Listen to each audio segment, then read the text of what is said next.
Donc, Margot, je t'invite à prendre la parole. Il faut penser. Ouais. Voilà, c'est bon. Bonjour à tous. Est-ce que vous m'entendez bien? Parfaitement On est bien, super. Merci beaucoup. Je suis très contente de passer après Miyako, que je n'avais jamais vu, bien qu'on ait travaillé ensemble sur justement des ateliers de traduction, dont je vous parlerai un petit peu plus tard. Donc, moi, je suis Margot Nivienne-Béraud. Je suis traductrice littéraire de l'espagnol depuis environ 8 ans. Et je traduis essentiellement des romans contemporains espagnols et latino-américains, parfois des nouvelles aussi, qui est un genre qui est très, très pratiqué, très couru en Amérique latine.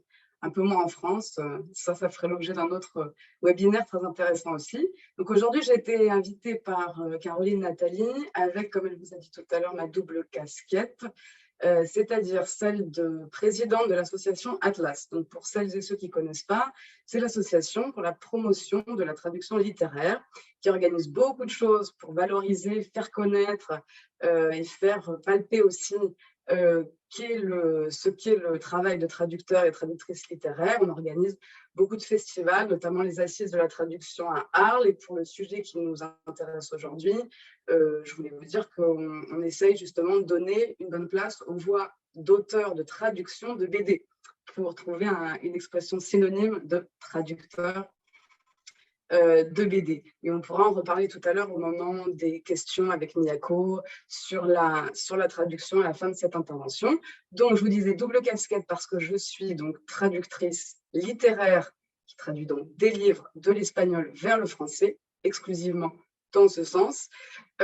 Et j'anime souvent des ateliers de traduction pour les adultes et les adolescents en prenant comme support la bande dessinée. Donc voilà, je tiens à vous dire que moi, je n'ai jamais officiellement traduit pour l'édition des bandes dessinées. Je traduis des romans et des nouvelles contemporaines, mais j'utilise très souvent la bande dessinée parce qu'elle fonctionne vraiment très, très bien auprès de tous les publics, hein, que ce soit les enfants, les ados, les adultes, de tous horizons. Donc évidemment, avec les jeunes gens, ça fonctionne particulièrement bien et ça permet en peu de temps de se frotter à la question de la traduction littéraire avec l'appui, l'appui de l'image qui fait de la BD finalement un support textuel. Nous, on est traducteur littéraire, un support textuel, ludique, et qui est etc. Pour ceux qui ne connaissent pas ou mal la traduction, je voulais juste rappeler que la contrainte, c'est un peu le plus grand bonheur de la traductrice ou du traducteur, parce que donc, si elle peut être liée en l'occurrence pour le sujet qui nous intéresse à la question de l'espace, liée à la question de la bulle, au rapport visuel, donc l'image au cœur, évidemment, les références culturelles, linguistiques, comme absolument toutes les traductions littéraires, elle offre un cadre de jeu qui est très intéressant pour les traducteurs professionnels et aussi pour ceux qui, comme je disais à l'instant, peuvent s'y frotter lors des ateliers de traduction, que ce soit en classe, en festival, en médiathèque, ce qu'on pratique très souvent et ce que Miyako Slocum a fait de nombreuses fois. Donc, dans la traduction de BD, souvent, l'oralité, elle est très présente. Elle est au cœur de cette activité. C'est un exercice très savoureux et grisant, souvent pour le traducteur, mais aussi très, très difficile pour les raisons que je viens de vous expliquer. C'est souvent un vrai casse-tête. Mais ça tombe bien parce que nous, on aime beaucoup ça, les traducteurs et traductrices, les casse-têtes, afin de rendre justice, comme j'aime bien dire, rendre justice à l'œuvre originale dans l'œuvre traduite que l'on produit. C'est ça, la traduction. Donc, comme je suis donc aussi présidente de l'association Atlas, qui s'occupe depuis environ 30 ans, comme je vous disais à l'instant, de valoriser, de faire connaître notre travail, je vais cet après-midi-là, enfin, pour les 10 minutes qui me restent, je vais être la porte-voix de certains de mes confrères et de mes consoeurs. Donc, je suis allée interviewer pour vous, pour ce moment ensemble, 3 spécialistes de la traduction de BD, qui se trouvent être aussi des traducteurs littéraires de romans, donc de littérature, allez, on va dire généraliste, mais qui traduisent aussi beaucoup de BD. Donc, Hélène Mello, qui traduit du russe, du portugais et de l'espagnol vers le français, Dominique Nedelec, qui traduit du portugais vers le français, et Alexandra Carrasco, qui traduit de l'espagnol vers le français.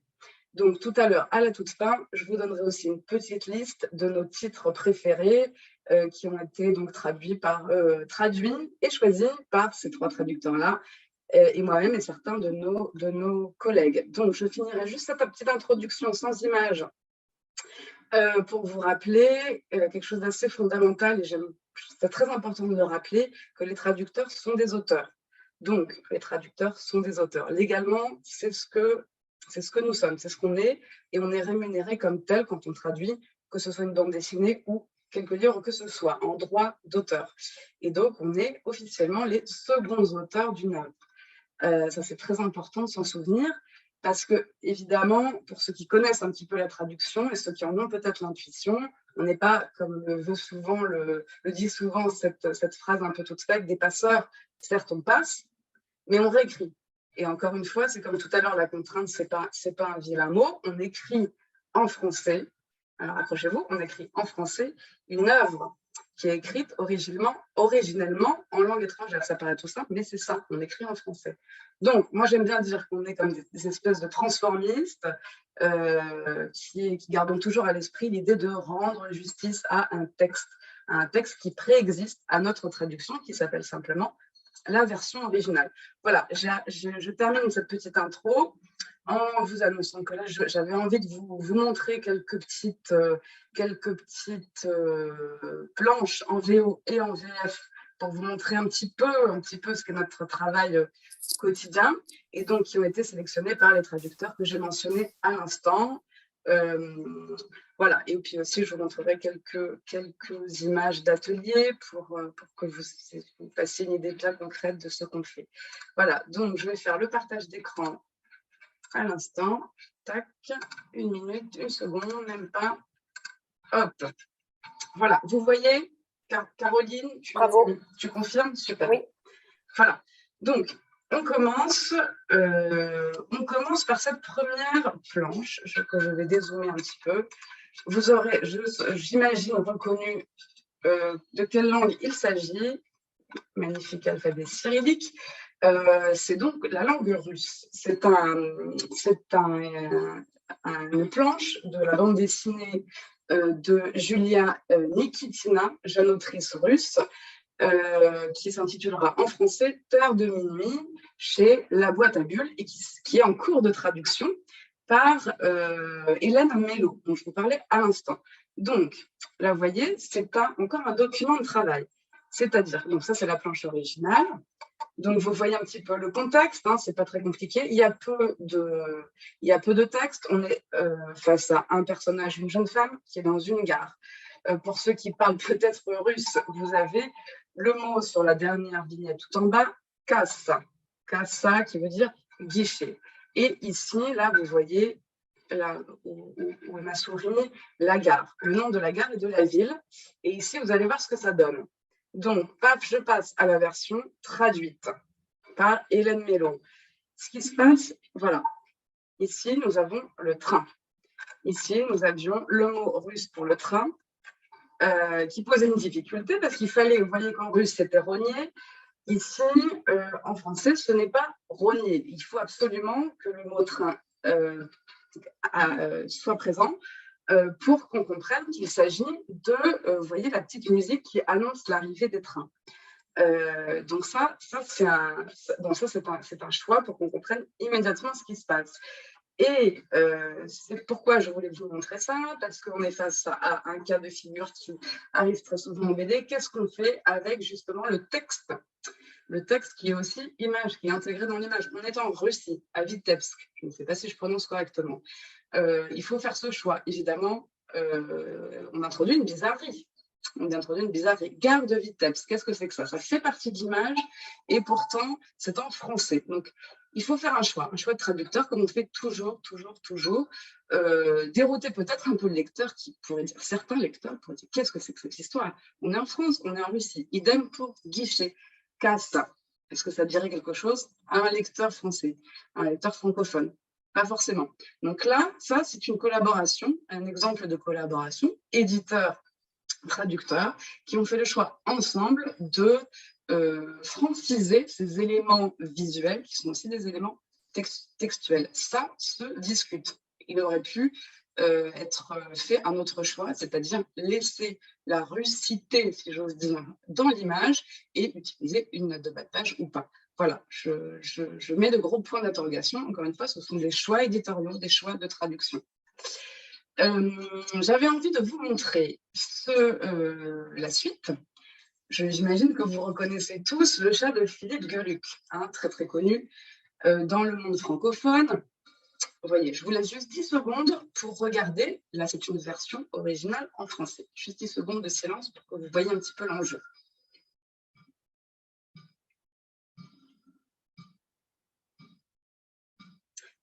Voilà, j'imagine que vous avez tous compris le jeu de mots. Mais bonsoir, où ai-je pu la mettre? Vous n'avez pas vu ma brosse à dents? Pourquoi il m'appelle Adam? Tiens, c'est pas vilain comme nom, ça. Allez, au dodo mouton. Alors, là, je suis allée vous chercher une anecdote très amusante, bien que très rare, du côté du Brésil. Alors, je ne savais pas qu'on aurait un camarade brésilien, donc voici la version portugais du Brésil, traduite donc du français par Fernando Scheibe. Alors, là, vous voyez ce qui se passe, c'est rigolo. Ce qui s'est passé, c'est qu'en fait, le dessinateur, Philippe Geluck, a changé son dessin. Suite à la prise de contact de Fernando, qui se cassait la tête sur cette histoire de brosse à dents qui doit résonner avec ce prénom Adam, vous l'aurez compris, ça ne marchait absolument pas. Ça, c'est quelque chose qu'on dit souvent aux traducteurs, ça ne marche pas. Ça ne marchait pas, il s'est cassé la tête, il a trouvé la possibilité de jouer avec penteadão, qui rime, qui fait exactement le même effet en portugais avec le prénom Adão. Adam, traduction simple. Donc, penteadão, c'est la super coiffure. Super coiffure, pente, peigne, coiffure. Penteadão, super coiffure. Évidemment, on n'y était pas. Vous imaginez cette traduction dans cette bulle-là. On n'y est pas du tout. Et là, c'est Philippe Geluck lui-même qui a accepté, en fait, qui a proposé de faire de ce mouton un mouton tout à fait brésilien. Donc, avec la référence que je vais vous mettre à l'instant. Attendez une seconde. Si tu bascules sur ton site, tu dois d'abord couper. Tu coupes ton écran, tu arrêtes ce partage et on commence à nouveau. Parce que vous avez disparu. Alors, je ne peux pas... Attendez. On va y arriver. Mais non. Alors, où êtes-vous? Je suis désolée, je vous ai perdu. C'est pas grave, on est là, on attend patiemment, t'inquiète pas. Voilà. Bon, écoutez, c'est pas grave. Évidemment, je pense que j'y arrive, mais je n'y arrive pas. Il faut imaginer Carmen Miranda, qui est une chanteuse et actrice brésilienne, voilà, avec ses belles coiffures du carnaval, qui a été la source d'inspiration pour M. Geluck pour redessiner sa vignette pour l'adapter à la langue portugaise, pour que ça fonctionne en fait. Donc là, c'est vraiment, encore une fois, j'avais envie, parce que c'est très amusant, comme le partager avec vous, c'est extrêmement rare, hein, évidemment. Et que vous voyez comment c'est amusant, hein, la traduction peut aussi influencer la version originale, et particulièrement en bande dessinée. Alors, ensuite, la suite. Est-ce que vous aurez reconnu, j'imagine, Mafalda? Mafalda, là on est plus dans mon domaine puisque je suis traductrice de l'espagnol. C'est donc cette petite fille argentine qui se questionne sur le monde et qui a un regard très acerbe sur le monde, très intelligent, très mûr, très politisé. Qui a été donc un comic strip qui a été publié dans la presse argentine dans les années 60 jusque dans les années 70 et traduit très rapidement en français et j'imagine dans d'autres langues, gros succès international en 72 par Anne-Marie et Jacques Meunier. Donc là, ce que je vous montre, ce document, c'est pour vous montrer un petit peu ce que je peux faire, par exemple, en atelier de traduction que je propose. Là, typiquement, je vais proposer à des collégiens de 3e, et ça marche très, très bien, avec cette vignette-là, cette planche assez simple en apparence, avec peu de texte, mais qui pose déjà, comme tout texte, des gros problèmes de traduction, mais même avec la plus grande simplicité apparente, on voit que ça fait discuter, hein. On travaille sur la langue, on pétrit la langue, c'est un rapport à la littérature qui est assez original et différent, qui marche très bien avec les enfants. Donc, vous voyez, là, par exemple, c'est ça. Je me suis amusée à blanchir les bulles pour que les enfants, les adolescents puissent traduire, hein, directement dans la bulle et prendre ainsi conscience de tout ce qu'on disait à l'instant, ce que Miyako nous disait à l'instant, la contrainte de l'espace. Et donc, plus on a de contraintes, c'est comme dans l'hypo, plus, eh bien, finalement, on peut être peut-être créatif. Voilà, donc je vous en ai mis une deuxième, on va passer assez vite, qui pour les hispanophones devrait vous faire sourire. Et pareil, hein, ça a très bien marché avec une classe de 3e. Par exemple, là, voilà, on voit une jeune fille à l'œuvre, en autonomie, et puis après, présentation, évidemment, des enjeux que ça a posé, confrontation des différentes versions, hein, c'est ça que permet aussi la traduction de l'atelier. Ça marche très bien et tout le monde n'est pas obligé de traduire la même chose en même temps. Donc, ça développe aussi la compréhension du texte et l'esprit d'analyse de texte, y compris pour les adultes, hein. Je vous disais à l'instant, en médiathèque, ça marche très, très bien. Voilà, donc je ne serai pas beaucoup plus long. Je vais vous laisser bientôt avec la dernière image, qui est un petit jeu. Donc, voici, je dézoome. Hop. Voilà, Julia Nikitina, Terre de minuit, La boîte à bulles, c'était la BD russe dont je vous parlais au tout début de cette présentation. Petit jeu, qu'est-ce qui manque dans cette page de titre? Cette page de titre de bande dessinée. Bon, vous aurez compris, il manque le nom du traducteur. Il manque le nom de la traductrice, en l'occurrence, Hélène Mello. Heureusement, c'est un document de travail. Pour que vous voyez l'état de l'invisibilisation quand même de notre métier. Donc, qui sommes les seconds auteurs d'œuvres, en l'occurrence en BD. Il se trouve que c'est vrai, on a constaté que le nom du traducteur ou de la traductrice est particulièrement invisible dans le milieu de la BD. Que ce soit sur les sites internet, sur les réseaux sociaux, et y compris même, vous voyez, dans les livres, ça, par exemple, ça ne serait jamais arrivé en littérature générale, parce que le travail, voilà, de valorisation de notre travail a été fait, mais bizarrement, voilà, ça a du mal à arriver dans le milieu de la BD. Donc, on y travaille, nous, en tant qu'association défendant nos droits et puis notre activité principale. Donc ça, heureusement, la traductrice va le signaler et ce sera rétabli. Et donc, je voulais vraiment en profiter pour saluer le travail justement du prix Konishi. Ça, c'est très, très important. C'est des pionniers dans ce domaine. Donner un prix de traduction, c'est vraiment significatif de la compréhension de la difficulté de ce qu'est la traduction littéraire, y compris dans la BD, qui est un art visuel, donc qui a c'est peut-être pour ça tendance à gommer le texte. Mais non, on est dans le monde du livre. Le monde du livre, c'est le texte également. Voilà, donc je pense que je vais m'arrêter là, et puis pour laisser peut-être le moment aux questions. Je suis très contente, voilà, que vous m'ayez écouté. Et puis voilà, j'aurais pu insister un petit peu sur la possibilité effectivement de nous inviter en librairie. Ça, c'est quelque chose qu'on essaie de faire avec l'association Atlas aussi, dans le cadre du Printemps de la traduction et dans d'autres cadres de festivals aussi. On a fait ça plusieurs années, d'associer des librairies avec des traducteurs pour pouvoir parler des livres qui sont présents en librairie, par la voix du traducteur qui l'a traduit en français. Et vous voyez que c'est assez amusant parce qu'on est à la fois dans le pratico-pratique et dans une relation très émotionnelle aussi, très sensorielle au texte. Donc, c'est un biais qui est assez intéressant aussi. Donc, je vous encourage à le faire.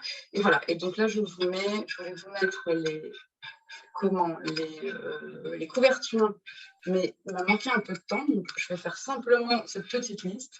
Vous avez Voilà, une petite liste de bandes dessinées plutôt modernes, traduites par mes confrères consoeurs et conseillées par eux-mêmes. Voilà, traduites de l'espagnol, du portugais, de l'allemand, de l'anglais. Voilà, je vous le laisse là. Tu nous la partageras, n'est-ce pas? Ok, bien entendu. Merci beaucoup. Merci beaucoup, à toi. Margot, pour cette présentation qui complète et enrichit celle de Miyako Slocombe, et qui effectivement, et je souscris pleinement à ce que tu soulignes, à savoir l'importance fondamentale de la traduction. On en parlait tout à l'heure en micro sur la différence que peut même revêtir une bonne et une mauvaise traduction dans le destin, dans le sort d'une bande dessinée traduite et diffusée. Donc, merci encore d'avoir beaucoup insisté justement sur ce rôle crucial qui est celui du traducteur. Comme je l'ai annoncé tout à l'heure, je vous avais proposé de réserver vos questions concernant ces deux communications à maintenant. Donc, est-ce qu'il y a parmi l'assistance des gens qui souhaiteraient prendre la parole, demander des précisions? Il y avait une main levée tout à l'heure. Miyako, tu voulais, non? Non, j'ai dû applaudir. Tu avais levé la main, je suis désolé. Est-ce qu'il y a… Oui, Moi, j'ai une question. Simona. Je me sens assez concernée parce que, en fait, nous, avec Alif Bata, on publie de la bande dessinée traduite de l'arabe en français. Donc, tous ces enjeux, je les connais de près, pour le fait de devoir faire des choix éditoriaux en tant qu'éditrice. Donc, arrêter des choix qui ne sont pas simples. Mais c'est très intéressant ce que vous avez dit. Et là, j'ai une question très, très technique. Et c'est concernant le logiciel Geocomics que je ne connaissais pas. Et c'est à savoir, est-ce que alors, tout ce qui est traduction pré-mâchée par un logiciel ne m'intéresse pas. Je pense qu'il y a vraiment la sensibilité, le choix du registre, le choix de la contextualisation. Il y a des critères trop humains pour qu'un ordinateur, à mon avis, ne pourrait pas prendre en compte dans le fait de traduire. Mais est-ce que Geocomics, donc, peut translittérer, fait de la translittération, et donc, du coup, la langue arabe, l'alphabet arabe, par exemple, est pris en compte? Il est translittéré? Alors, je ne sais pas si la langue arabe est prise en compte déjà, a priori, oui. En tout cas, c'est un logiciel qui est toujours en cours de développement. Et moi, en travaillant dessus en japonais, j'ai vu que même tout ce qui est les petites indications, par exemple, si j'avais une image avec un nom de gare, tout ce qui est écrit à la main aussi est détecté par le logiciel et est pris en compte. Donc après, le traducteur a juste à ajouter sa traduction, et ça permet aux maquettistes de gagner beaucoup de temps puisqu'ils voient tout de suite où placer quelle traduction. Mais ça, en fait, c'est extrêmement intéressant parce que le fait de devoir dire au maquettiste qui ne connaît pas la langue source, indiquer l'emplacement déjà du texte, c'est un travail très long. Oui. Et après, il y a la question dont tu parlais avant, et c'est le fait aussi de revoir à chaque fois la traduction en fonction de sa mise en place dans le texte, dans la bulle. Ce n'a rien à voir un texte écrit en Word et un texte, une fois qu'on le voit dans la mise en page. C'est là que le texte prend du sens dans son dans son interaction avec l'image. Donc, c'est une deuxième, il y a plusieurs couches d'écriture. Et effectivement, je trouve que c'est très intéressant de pouvoir détecter le texte comme ça, en relation à l'image. Oui, tout à fait, oui. Une autre main s'est levée, je crois. J'ai vu une autre main levée. Monsieur Guy Neuf, non, c'est pas vous. Guy Neuf. Bonjour. Vous m'entendez? Oui, on vous entend, mais il y a un autre micro ouvert. Je le coupe à l'instant. Okay. Voilà. Merci. Bonjour à vous. On vous entend. Super. Donc moi, c'est Basile et je suis à la librairie Carrefour des Livres à Casablanca. Je vous remercie pour la présentation, c'était super intéressant. Moi, j'avais une question à vous deux pour ce qui est de la traduction du français vers les langues étrangères en bande dessinée Est-ce qu'il y a beaucoup de choses qui sont traduites, des BD qui sont écrites en français, et quel est un peu le lectorat que vous avez dans les pays, notamment en Espagne ou au Japon, par exemple? Voilà. Je ne sais pas qui est en mesure de répondre à cette question, parce que vous travaillez dans l'autre sens, mais… Allume ton micro, Marco. Pardon. C'est vrai, parce que je ne suis absolument pas compétente pour parler du monde éditorial en BD de l'autre côté. C'est vraiment dans ce sens-là. Donc, c'est une grande inconnue. Peut-être que Miyako peut vous répondre dans son Si tu as domaine. une visibilité sur le marché japonais, Miyako, par Oui, exemple, est-ce que tu vois y a- passer des bandes dessinées françaises? Il y a notamment un éditeur, alors je crois que c'est Euromanga, son nom, Oui. c'est Frédéric Tout-le-Monde qui fait Tout à ça, fait, qui publie donc de la bande dessinée française au Japon. Alors le marché est beaucoup moins C'est tout important petit. que l'inverse, donc le manga japonais en France. Mais il y a une petite dynamique quand même, notamment le traducteur Thibaut Desbief, qui a traduit énormément de grands succès du manga, qui a ouvert une librairie à Tokyo dédiée à la bande dessinée occidentale, je crois, et francophone surtout. Donc il y a une petite dynamique, mais qui est vraiment moindre par rapport à ce qui se fait en France. Et par contre, ce qui est bien, c'est qu'au Japon, le nom du traducteur est mentionné en couverture systématiquement, et même pour la bande dessinée. Voilà, c'est une petite digression. Peut-être que Laurent a des informations sur, au-delà du Japon, la traduction de bande dessinée occidentale en Asie, par exemple, en Chine, que tu connais bien. Alors, en Chine, il y a même, je dirais, presque énormément de bandes dessinées qui sont traduites un petit peu dans tous les sens et sur différents territoires, à partir du moment où, surtout, elles ont un intérêt pédagogique, elles vont être traduites. Il y a un phénomène assez important dans le monde, c'est Black Sad par Juanjo Guarnido. Je ne sais pas si on peut dire que c'est une bande dessinée française. En tout cas, c'est une bande dessinée qui est d'abord publiée en France par les éditions d'Argo, et qui, par son dessin, en grande partie, a obtenu une audience mondiale. C'est assez fou de voir des fans de Black Sad, que ce soit au Japon, en Chine, aux États-Unis, un peu partout. Et il y a surtout quelque chose d'assez intéressant, une initiative du groupe Média Participation, qui a été de créer Europe Comics, qui est une plateforme de bande dessinée en ligne en anglais. Donc sur lesquels on retrouve la plupart du catalogue de Média Participation, donc c'est quand même pas mal, d'Argo, Dupuis, Lombard, mais également d'autres éditeurs européens, quasiment dans tous les pays d'Europe. Un éditeur important, notamment de romans graphiques, fait partie de ce mouvement, et ça permet de mettre à disposition des éditeurs un peu partout dans le monde une grande partie du catalogue francophone en anglais. Et c'est toujours un bon outil pour promouvoir ces bandes dessinées, puisque, bon, il ne faut quand même pas se cacher que dans le monde, on parle plus l'anglais que le français, et que pour qu'un éditeur, par exemple au Brésil, puisse comprendre une bande dessinée francophone, il vaut mieux lui présenter avec une première traduction, même pas forcément complètement aboutie en anglais, que uniquement avec le texte français. Et sur entre guillemets, le marché, je dirais le mouvement mondial du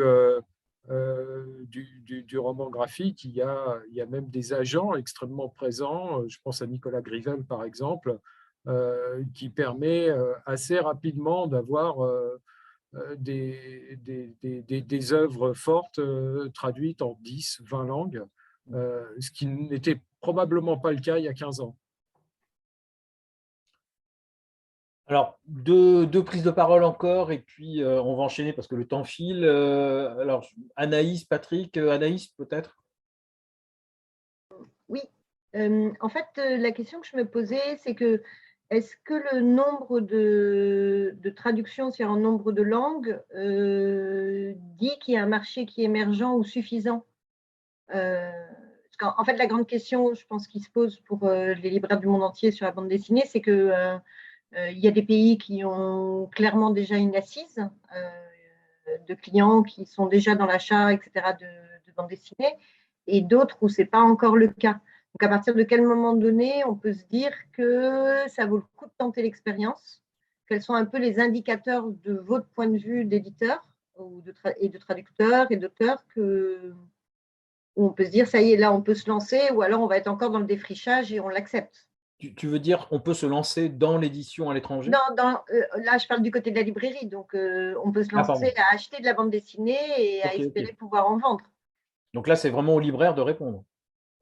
Oui, mais je me demandais si, en fait, quand vous dites, par exemple, une œuvre est traduite en 20 langues, est-ce que la traduction signifie que, par exemple, il y a déjà un marché émergent ou suffisant, ou est-ce que ce n'est pas un indicateur suffisant? En fait, la traduction, elle se fait à la demande en réalité, mais je te laisse, Laurent.